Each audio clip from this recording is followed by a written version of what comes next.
ہر شخص کا اپنا ایک انداز ہوتا ہے. شاید وہ اس طرح پھول اس لیے بھیجتا ہے تاکہ تمہیں چونکائے، تمہاری توجہ حاصل کرے. مگر وہ مجھے کیسے جانتا ہے؟ اس نے وہ الجھن سامنے رکھی جو اس کو مسلسل پریشان کیے ہوئے تھی. میں تمہیں یہی بتانا چاہتی تھی. انہوں نے ایک گہری سانس لی. دسمبر میں تم نے کسی چیریٹی ایونٹ میں شرکت کی تھی.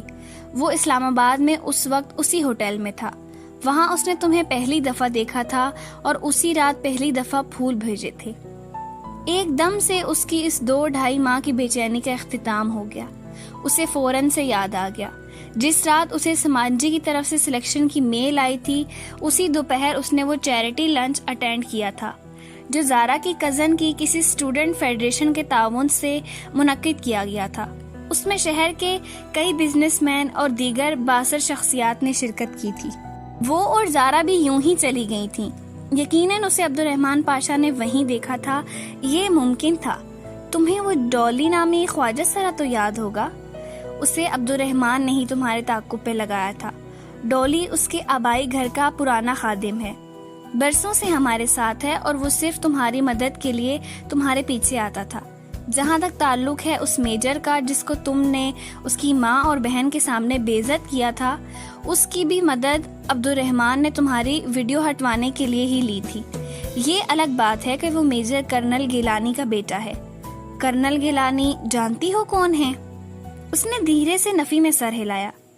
کرنل گیلانی وہ تھے جن کو تمہارے پھوپھا نے ملک چھوڑتے ہوئے اپنے کیے میں پھنسا دیا تھا.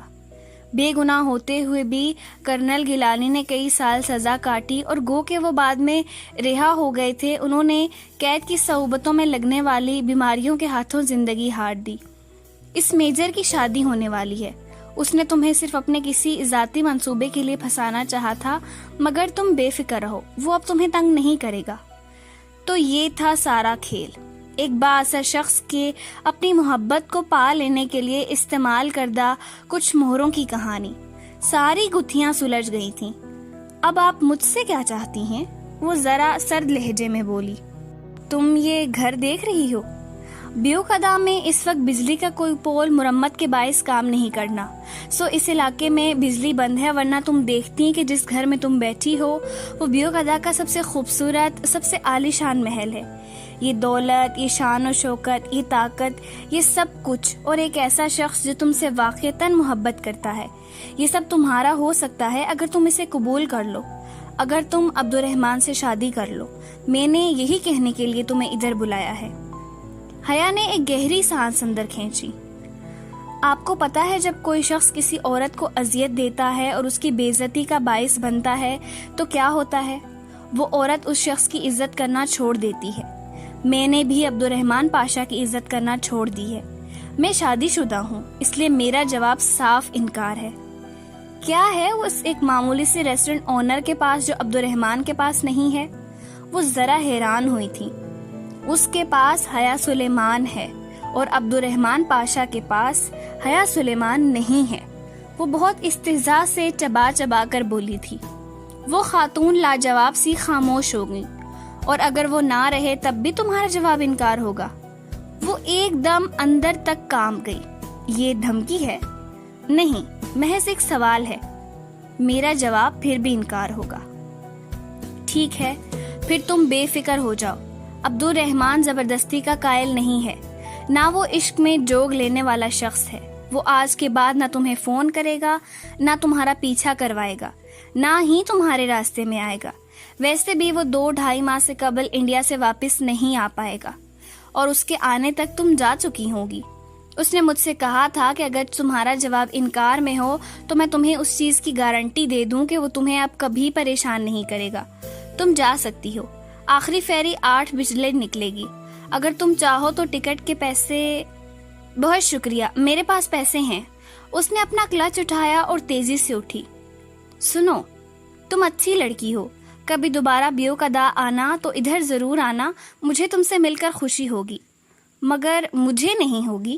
وہ واپس پلٹ گئی. نیم تاریک راہداری کے دوسرے پہ بنے دروازے کا ناب اس نے گھمایا تو وہ کھل گیا. وہ دروازہ کھول کر باہر آ گئی. پتھر بن جانے کے خوف سے اس نے پیچھے مڑ کر نہیں دیکھا. باہر شام کی نیلگوں روشنی ڈوب رہی تھی، ہر سو اندھیرا چھانے لگا تھا۔ وہ دروازہ بند کر کے آگے روش پہ آئی۔ اسی پل باہر سے کسی نے سفید گیٹ کھولا۔ نیم اندھیرے میں بھی اسے وہ دونوں صاف نظر آ رہی تھیں۔ وہ ترک میں باتیں کرتی، ہاتھ میں ہاتھ ڈالے چلی آ رہی تھیں۔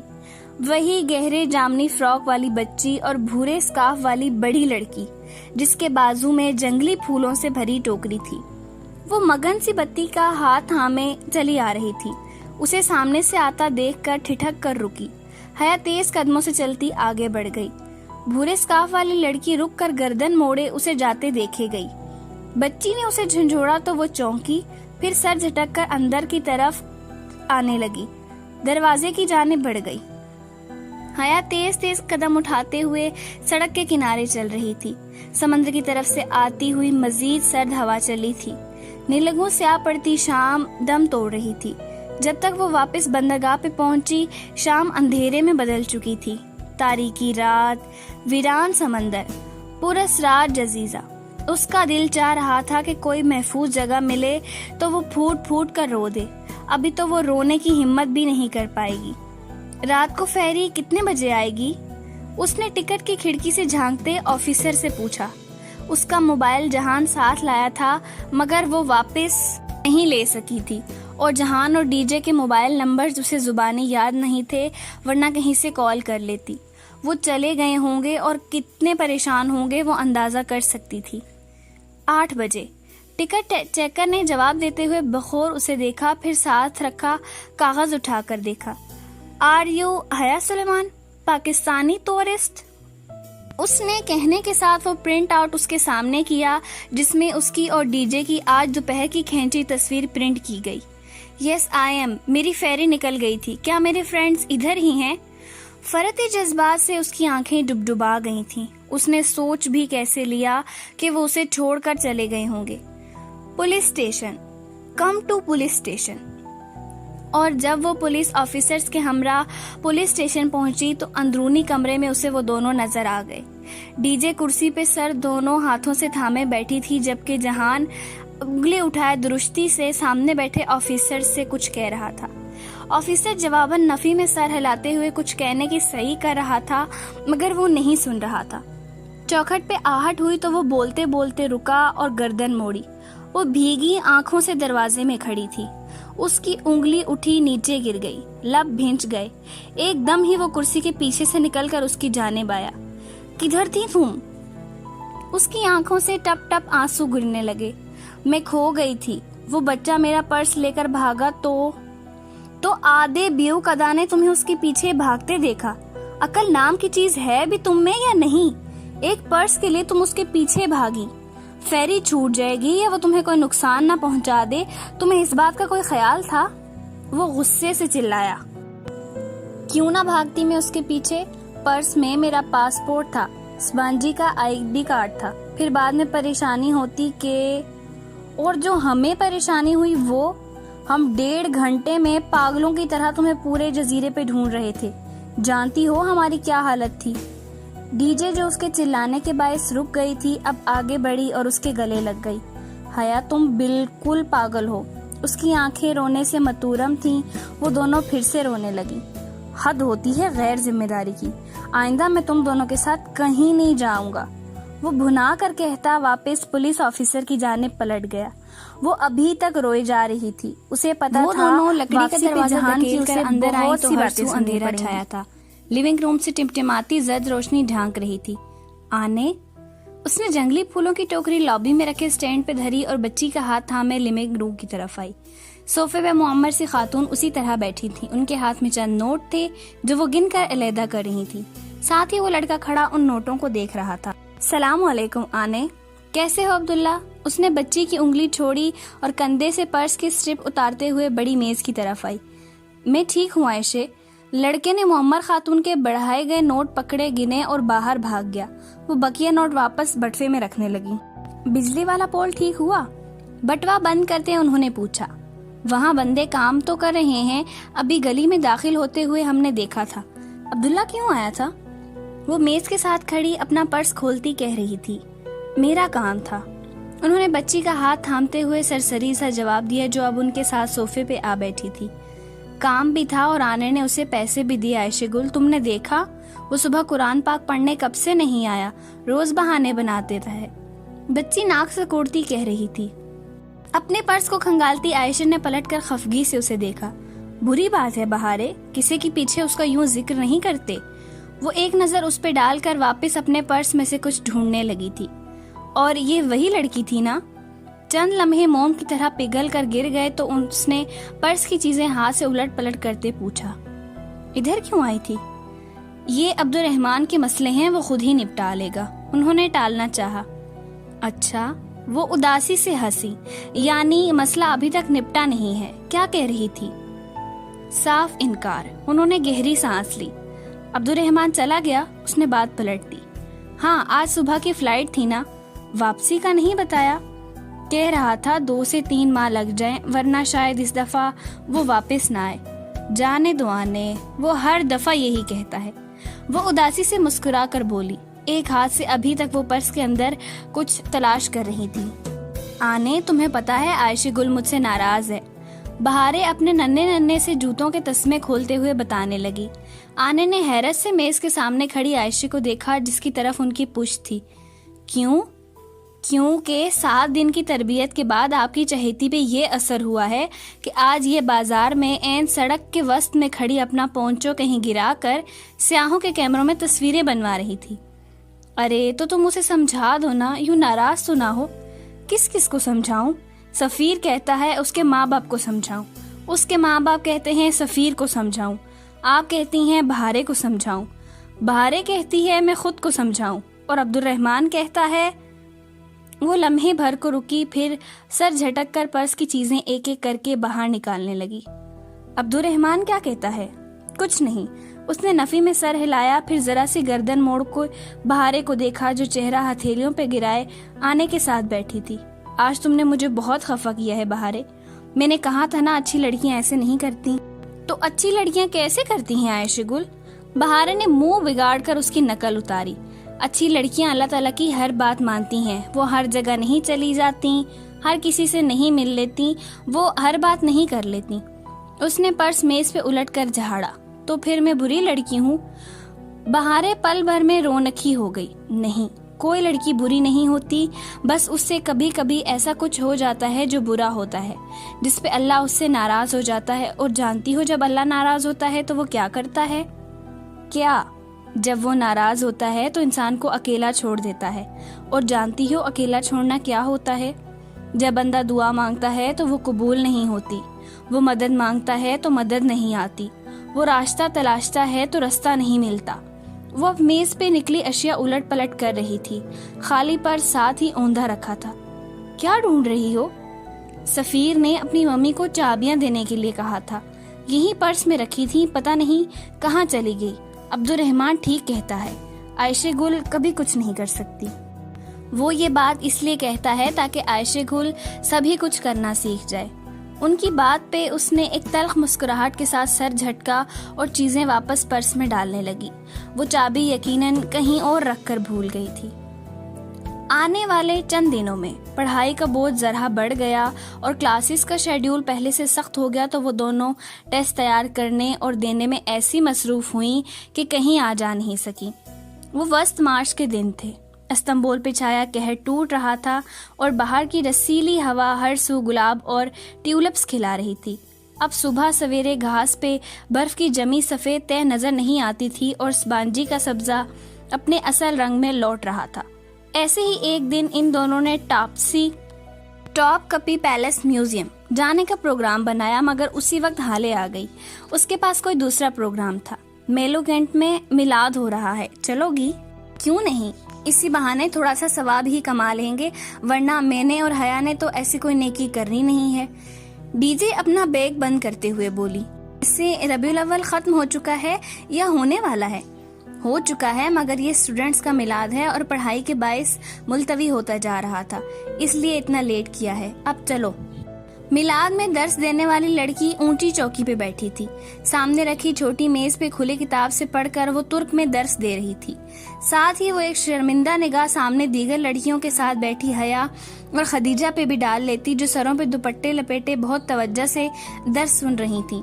مدرس لڑکی سخت شرمندہ تھی. حاضرین کی انگریزی اچھی نہیں تھی، اس لیے اس کی مجبوری تھی کہ اسے ترک میں درس دینا پڑ رہا تھا، اور اسے یقین تھا کہ بظاہر بہت توجہ اور غور سے سنتی پاکستانی ایکسچینج اسٹوڈنٹس کو سمجھ کچھ نہیں آ رہا تھا. درس ختم ہوا تو وہ لڑکی ان کی طرف آئی اور بہت معذرت خواہ انداز میں ان کو دیکھا. آپ کی سمجھ میں تو کچھ نہیں آیا ہوگا نا؟ لیں، سمجھ کیوں نہیں آیا؟ ڈی جے نے ناک سے مکھی اڑائی. پہلے آپ نے حجرہ اسد کو چادر پہ رکھنے والا واقعہ بتایا، پھر غار ہرا، وحی، مسلمانوں کی ابتدائی تکالیف، حضرت ابوبکر صدیق رضی اللہ تعالیٰ عنہ کی قربانیاں، ابو جہل بن ہشام کی گستاخیاں، حضرت عمر رضی اللہ تعالیٰ کا قبول اسلام، ہجرت مدینہ، پھر غزوہ بدر. لڑکی نے بے یقینی سے پلکیں جھپکائیں. آپ کو ترک آتی ہے؟ ترک نہیں آتی، مگر اپنی ہسٹری ساری سمجھ آتی ہے. وہ جواباً ہنس کر بولی. ترک اردو جیسی ہی لگتی تھی، اور وہ واقعتاً وہ صحابہ کرام کے اسماء سب سمجھ پا رہی تھی. شکریہ شکریہ. وہ اتنی خوش ہوئی کہ اس کا چہرہ گلابی پڑ گیا. میلاد ختم ہوا تو حالے کی امی کا فون آ گیا. انہیں کوئی ضروری کام تھا، سو حالے نے ان کے ساتھ آگے جانے سے معذرت کر لی. اب انہیں ٹاپ کپی پیلیس اکیلے جانا تھا. 2 لوگ اکیلے تو نہیں ہوتے.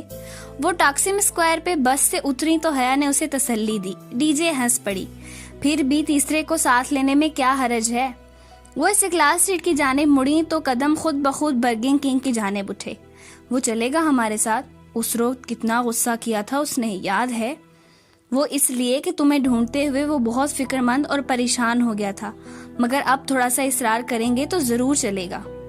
استقلال اسٹریٹ ویسے ہی رش سے بھری تھی. وہ دونوں بازو میں بازو ڈالے تیز تیز چل رہی تھیں. یہ ان کی دوستی کی علامت ہرگز نہیں تھی، بلکہ اسٹریٹ کے جیب کتروں سے بچاؤ کے لیے وہ اپنے ملے ہوئے کندھوں سے پرس لٹکاتی تھیں تاکہ چھینے نہ جا سکیں. حیا تو اس واقعے کے بعد بہت محتاط ہو گئی تھی. اب بھی اس نے اپنے سفید کوٹ کے اوپر پرس یوں ڈال رکھا تھا کہ بائیں کندھے سے اسٹرپ گزار کر دائیں پہلو سے پرس لٹک رہا تھا. بال کھلے تھے اور دوپٹہ گردن کے گرد لپٹا تھا. ڈی جے نے بھی اسی طرح شلوار قمیض پہ سیاہ لمبا کوٹ پہن رکھا تھا.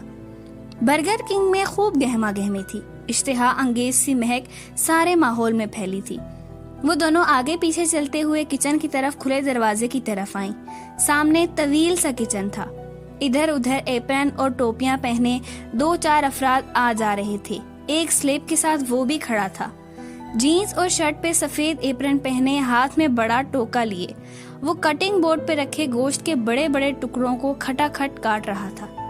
Good morning manager. دونوں نے چوکھٹ میں کھڑے ہو کر باآواز بلند پکارا تو اس کا تیزی سے چلتا ہاتھ رکا. اس نے گردن اٹھا کر انہیں دیکھا، پھر سر سے پاؤں تک ان کا جائزہ لیا. دونوں جوگرز پہنے، پھولے ہوئے ہینڈز بیگ اٹھائے ہوئے تھی. حیا کے ہاتھ میں رول کیا ہوا استنبول کا نقشہ تھا اور ڈی جے کے ہاتھ میں ایک گائیڈ بک. گویا وہ پوری تیاری سے آئی تھی. Good morning. وہ واپس گوشت کی طرف متوجہ ہوا اور دوسرے ہاتھ سے ایک چھوٹی سی سٹینڈ پہ لگی تختی اٹھا کر سامنے کاؤنٹر پر پٹخ کر رکھی. اس پر لکھا تھا I am busy, do not disturb me. حیا اور خدیجہ نے ایک دوسرے کو دیکھا. پھر حیا وہیں چوکھٹ کے ساتھ ٹیک لگائے بازو سینے پہ لپیٹ زیر لب مسکراتے ہوئے اسے دیکھنے لگی، جبکہ ڈی جے مسکراہٹ دبائے آگے بڑھی. ہم ٹاپ کپی پیلس جا رہے ہیں. خدیجہ نے کاؤنٹر کے سامنے آ کر اطلاع دی. استقلال اسٹریٹ سے باہر نکلو، ٹاکسم سے میونسٹریبلی بس پکڑو، وہ پہنچا دے گی. وہ سر جھکائے ایک ہاتھ سے گوشت کا ٹکڑا پکڑے دوسرے سے کھٹ کھٹ چھرا چلا رہا تھا. مگر ہمیں ایک ہینڈسم گائیڈ بھی چاہیے. ہینڈسم گائیڈ ابھی مصروف ہے، کسی غیر ہینڈسم گائیڈ سے رابطہ کرو. ڈی جے نے پلٹ کر حیا کو دیکھا. اس نے مسکراتے ہوئے شانے اچکا دیے. وہ واپس جہان کی طرف گھومی. تو آپ ہمارے ساتھ نہیں چلیں گے؟ بالکل بھی نہیں. تم میں سے کوئی پھر ٹاپ کپی کے قلعے میں گم ہو جائے گی اور میرا پورا دن برباد ہوگا. ایک دفعہ پھر سوچ لیں. لکھ کر دے دوں؟ وہ کہتے ہوئے ٹکڑوں کو ایک طرف ٹوکری میں رکھنے لگا. اس کے ہاتھ مشینی انداز میں چل رہے تھے. اچھا ایک بات بتائیں، استقلال اسٹریٹ میں جیب کترے ہوتے ہیں نا؟ ڈی جے نے اس کے سلور سمارٹ فون کو دیکھتے ہوئے کہا جو قریب ہی چارجنگ پہ لگا تھا. ہاں تو سمجھے آپ کی جیب کٹ گئی. ڈی جے نے ہاتھ بڑھا کر فون اچکا, تار نکالی اور حیا کے ساتھ آ کھڑی ہوئی. فون والا ہاتھ اس نے کمر کے پیچھے کر لیا تھا. کیا مطلب؟ اسے شدید قسم کا جھٹکا لگا تھا. وہ ہاتھ روک کر انہیں دیکھنے لگا. مطلب یہ ہے کہ اگر آپ ہمارے ساتھ ٹاپ کپی پیلس نہیں جائیں گے تو ہم اس موبائل کو بیچ کر آدھا جواہر تو خرید ہی لیں گے. ویسے فون اچھا رکھا ہوا ہے آپ نے. وہ الٹ پلٹ کر موبائل دیکھنے لگی. پاکستانی روپے میں 2-2.5 لاکھ سے کم کا تو نہیں ہوگا.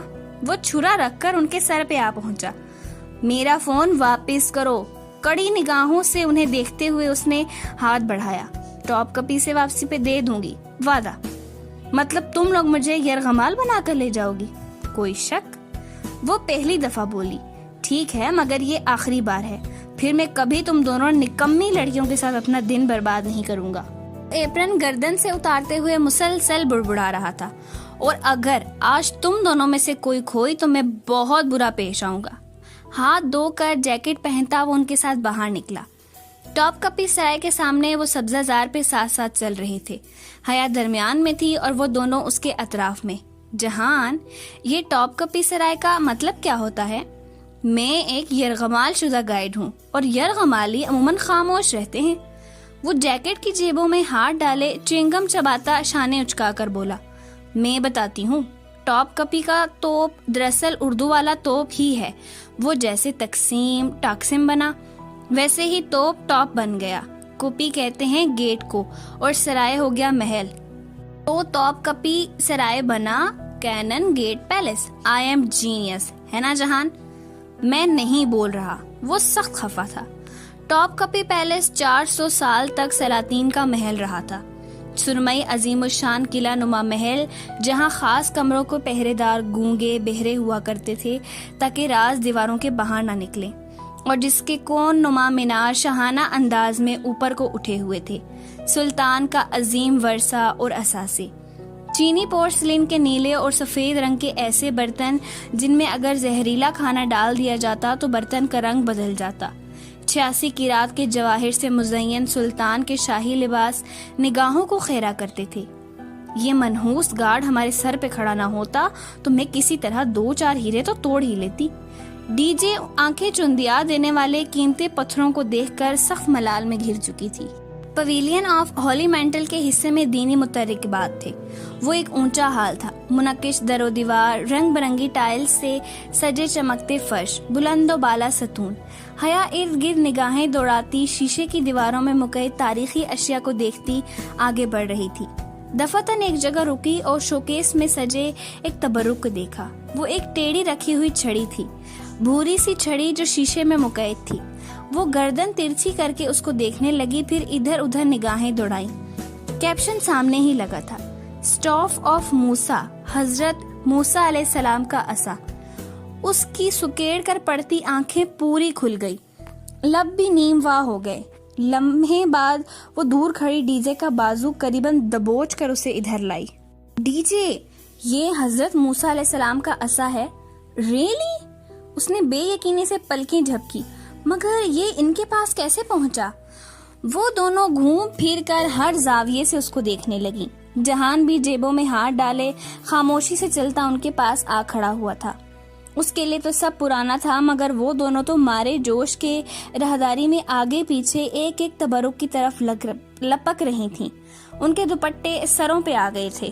کعبہ کا تالا, حضرت داؤد علیہ السلام کی تلوار, حضرت یوسف علیہ السلام کا صافہ, حضرت ابراہیم علیہ السلام کا برتن, آپ صلی اللہ علیہ وآلہ وسلم کے قدموں کے نشان, آپ صلی اللہ علیہ وسلم کا لباس, دانت مبارک, آپ صلی اللہ علیہ وسلم کی تلوار اور بہت سے صحابہ رضی اللہ تعالیٰ عنہ کی تلوار.